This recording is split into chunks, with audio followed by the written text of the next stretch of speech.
Bengal tiger একাডেমিতে তোমাদের প্রত্যেককে স্বাগত জানাই। আজকে আমাদের পড়ার বিষয় হচ্ছে সোলার সিস্টেম, ঠিক আছে? সোলার সিস্টেম সম্পর্কে আমরা আজকে ডিটেলসে দেখব। তো এখানে দেখো একটা লেখা আছে যে বিগ ব্যাং হচ্ছে একটা থিওরি। মানে আমাদের যে মহাবিশ্বটা আবিষ্কারের উপরে, সেইটা কি কত সালে দিয়েছিল? 13.8 বিলিয়ন বছর আগের ঘটনা, যেটা দিয়েছিল গিভেন বাই, এখানে লেখা আছে গিভ বাই জর্জ লিমাত্রে। ঠিক আছে, এইটা থেকে একটা প্রশ্ন হতে পারে যে বিগ ব্যাং থিওরিটা কে দিয়েছিল? জর্জ লিমাত্রে। সেটি কত বছর আগের ঘটনা ছিল? সেটা হচ্ছে 13.8 বা 13.8 বিলিয়ন বছর আগের ঘটনা। আচ্ছা, এখানে একটা কথা লেখা আছে এক্সপ্যান্ডিং ইউনিভার্স, অর্থাৎ যে আমাদের মহাবিশ্ব ইউনিভার্সটা দিন দিন যে বাড়ছে, সেটা দিয়েছিল হাবেল।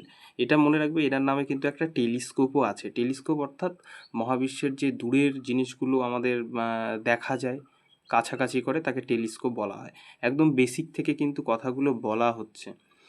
এই দেখো, এখানে লেখা আছে কসমোলজি, অর্থাৎ কসমোস মানে মহাবিশ্ব, প্লাস এখানে লজি মানে বিদ্যা, অর্থাৎ কসমোলজি এটা আসতে পারে যে মহাবিশ্ব সম্পর্কে অধ্যয়নকে বা পড়াশোনা করাকে কি বলা হয়? কসমোলজি।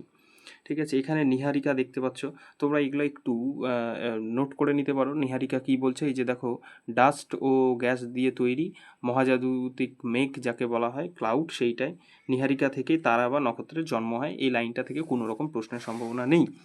জ্যোতিষ্কটা দেখে নেবে এরকমভাবে, যে একটু বেসিক করে দেওয়া আছে।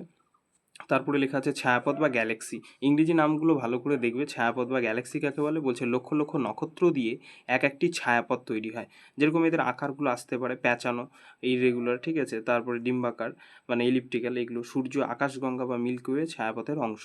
এটা পরীক্ষায় প্রশ্ন দিতে পারে যে সূর্য কোন আকাশগঙ্গার অংশ? তো সূর্য হচ্ছে আকাশগঙ্গা বা মিল্কি ছায়াপথের অংশ। আকাশগঙ্গাটা কেমন? এটা প্যাঁচানো বা স্পাইরাল।